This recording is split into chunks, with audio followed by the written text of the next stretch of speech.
Okay, so in order to build Glossaval with a different version of Spray, you go into your Glossaval directory, and if you look at the pom.xml. Do you want me to share my screen? Well, I'll share mine. Okay.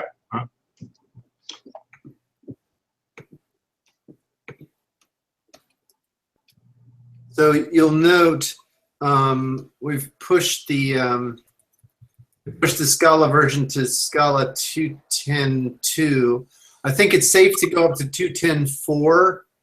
I think 2.10.5 there are some issues that crop up. So if you need to fiddle with the Scala version, I thought we were actually using 2.10.5 in other places, are we not? Are we using different versions of Scala in different places? I think we're using 2.10.2 across the board. I could be wrong, but I think we're using 2.10.4, 2.10.2. Okay. And then here, this is 1.1 M7, and we want to go to 1.1 without the milestone version. Can you explain to me what the M7s and M8s and things? That's where I came unstuck when I was trying to look at what I would need to do. Yeah.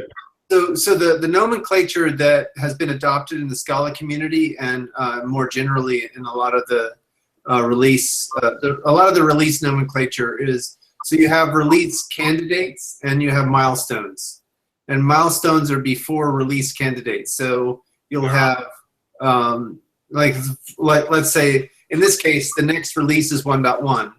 So as they're preparing for release, they'll do 1.1 dash milestone blah, and they'll have some run of those, and then they'll get to a release candidate, and usually they'll do only 3 of those. So release candidate 1, 2, 3. Are they labeled -RC1, RC2, and so on? Or? Exactly. So what we're trying to do is to get to this version here, which is 1.1. And I think if we just look in this file for Spray, I think this is the only thing that matters. So that's the repo. And yeah, and then this uses the Spray version. I think everything in this file uses the Spray version except for the JSON, which we pull out independently. So if you upgrade the JSON, you'll probably have to fiddle with this independently. Okay. And I'm pretty sure that that's it. Yeah, that's it.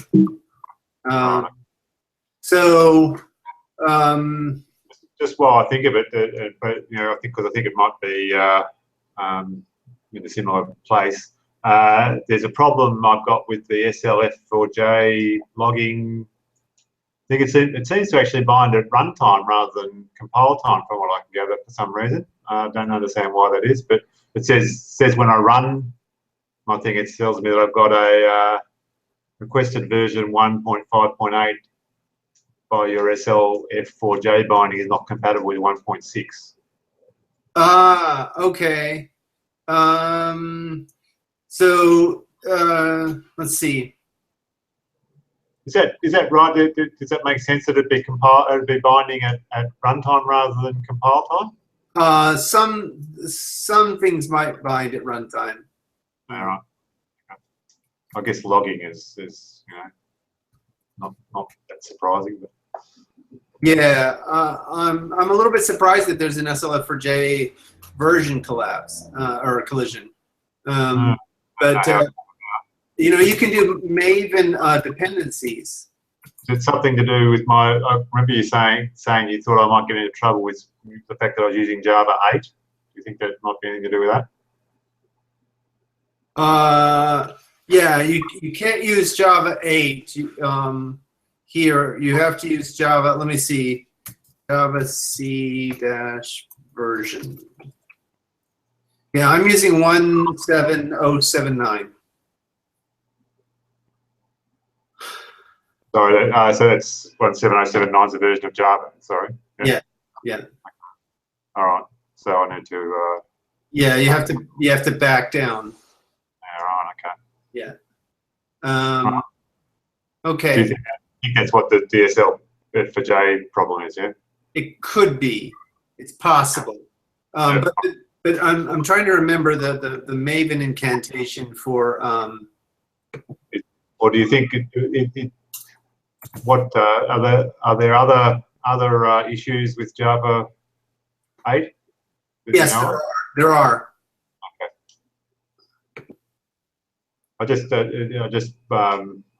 My approach with all these things in the past has been to just sort of battle on until you can use the latest version. But I recognise that on occasions that approach has come unstuck, so I'm not sure I recommend it. Yeah. So here's a little piece of Maven magic that will help you sort through dependency issues. Right. Okay. It'll give you a tree. It's not 100% reliable. I've seen times when it's telling me that there isn't a dependency when it actually computes the dependency.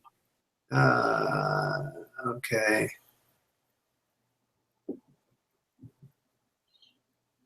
What happened?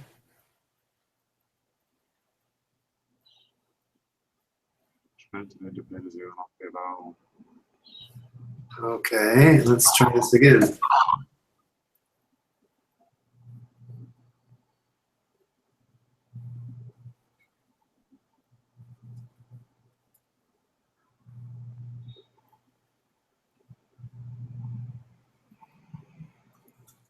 Seriously, it's not going to give me the tree?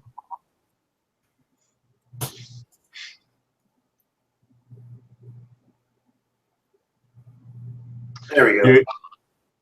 So there's your tree. We're definitely recording this session, aren't we? Yeah, we are. Cool. So there's the tree, more or less. There's some things. So you can see the, base X you could remove. We're not using that right now. And that's bringing in SLF for J 158. So you could probably just grep, cut this into a file and then grep for SLF for J and see where you're getting weird SLF for J dependency collisions. Did you say base X has been removed? Oh, sorry, that you're not using base X. We're not using it, so you should be free to get rid of it. Right. So, but the dependency checker doesn't know that. It thinks Right. we're using. It doesn't. We declared them, so it drags it in. Okay. Yeah. So, is there any way of Scala seems to be geared up to be able to sort of be a bit more intelligent than that. Yeah, but this isn't Scala. This is Maven. Yeah, but let's say at the Scala level, is it possible to actually analyze stuff to find what's not being used? To a certain extent. I mean, I know a lot of the IDEs will do that for you, but not at the level of jars, right? That's the thing. All right. Okay. Right. Right. So you think? It looks like also if you remove base X, then we also get rid of that Milton problem. The Milton problem. Yeah. So that was that error we got earlier when we were doing a more detailed version of the dependency. Right. So yeah. So just remove base X somehow, and that's just manipulating the POM file, is it? Yeah. That's all. That's all. That might mean removing also some code that uses base X as the store. So you can just, what I do is I make a directory called archive, and then I copy the Scala files that I'm removing into the archive directory and put a .hide prefix so that the build doesn't pick them up. I've noticed that. I was going to ask you about that. It seems like as if the build is just directory based, is it? Or is it just like as long as there is a file in the directory, it'll just try and compile it and include it whether or not it gets used or not? Yep, that's how Maven works. It's the build system you love to hate. I was going to say, we use the term works in inverted commas, do we? Or? Well, it works better than SBT. Yes, I believe that's to be the case. Yeah, SBT is really still in bad shape. I wish I could say otherwise, but it really is still in bad shape. So yeah, I mean, basically, what will happen is if you change the spray version to 1.1.0, you will get some errors in the compilation because they made some breaking changes from M7 to M8 and then from M8 to 1.1.0. So you'll have to track down. I mean, if you really want to take this on, you're going to have to track down, you know, how to recode those bits and pieces. Yeah. So I can give you some. I guarantee I'll succeed, but I'll give it a go. Yeah. I can give you some hints. Like they were using the magnet pattern for something, and then they stopped using the magnet pattern. So that will, you know, I can like if you get totally stuck, I can show you where that is. And you know, Google is your friend, right? So you want to just basically. And the other thing is. Do you know about Gitter? Yeah. What about it? So there's a spray Gitter channel, and they're pretty responsive on the spray Gitter channel. I asked a few questions and they got back to me within less than 24 hours. So it's, you know, Gitter is like the new IRC. It's IRC for the Git enabled. So that's Sure that 1.1.0 is going to get us far enough. Oh yeah, for sure. That'll get us a long way. Once we get it compiling under 1.1.0, we'll have gotten over a major hurdle, and then getting to the next milestone will be a lot easier. Okay. Yeah. I just for some reason or other I don't know why, but I had it in my head that we needed to go to a later version of that, but I can't remember why. So, yeah. I mean, if you can make a higher version work, more power to you. I've with this world, there's so many dependencies. I've learned the hard way to take smaller steps. Cool. No, I'm proud of your experience there. Having been burnt in you know, similar ways in other forums and other areas, I'm pleased to have somebody that's more aware of where we need to go. Yeah, I mean, honestly, I'm just, you know, I mean, your luck may be better. So just I completely trust your judgment, and you know, it's software. So what's the worst that could happen, right? It breaks. Yeah, you know, it's not like you're going to launch a nuclear missile. So. Yeah, right. I detected on the Synereo hangout the other day that they're starting to perceive, you know, they have a need for a new version. Oh, yeah, it's possible. I don't know. So I need to actually, I need to not hold up the process at least. Yeah, no, we've got to get cranking. So, yeah, and so as soon as the spray thing is updated, then we can fix that API request that was made by the WeWowWee folks pretty quickly. And then once that's done, you and I can get on the performance bug, and there it really will be kind of a pair session where mostly I'm doing the surgery, and you're looking over my shoulder to make sure I don't make stupid things. No, I think it'll be a good pairing, and once that's done, you'll be an expert. We all know what an expert is, don't we? That's right. X is a has-been, and the spurt's a drip under pressure. I never heard that one. That's good. That's good. I try to remain as childish and naive as possible. Beginner's mind. That's right. Cool. So if you have any other questions, let me know. Otherwise, we're tossing you in the deep end.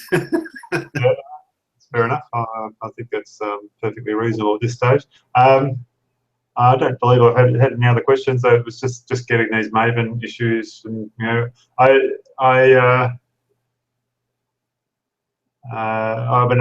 I'm still sort of keen to explore the sort of higher question of deploying the thing and like getting like what to do with the VM as opposed to its contents.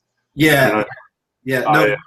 I did some research as far as trying to get like mount a VirtualBox VM on the net, and it doesn't seem to be supported. The only way you can do it is actually sort of get a Windows machine or something in the network, and then stick up your own VirtualBox and do it that way. Navneet has gotten some good progress there, so I'll loop him into these conversations after we get some way with this stuff. Is that the Docker approach? No, he was actually able to do some back and forth between AMI and the VDI. So I have no clue what he was doing, but he claimed he made some progress there. Let's further down the track anyway. Yeah. So exactly. I'll stop whenever we're kind of done with this conversation. I'll stop the broadcast and we can talk about maybe sending some compensation your way. So yeah, well, I don't have anything more as far as the technicals go. I think it's reasonably clear what I have to do. Sweet. All right. So I'll hit stop broadcast.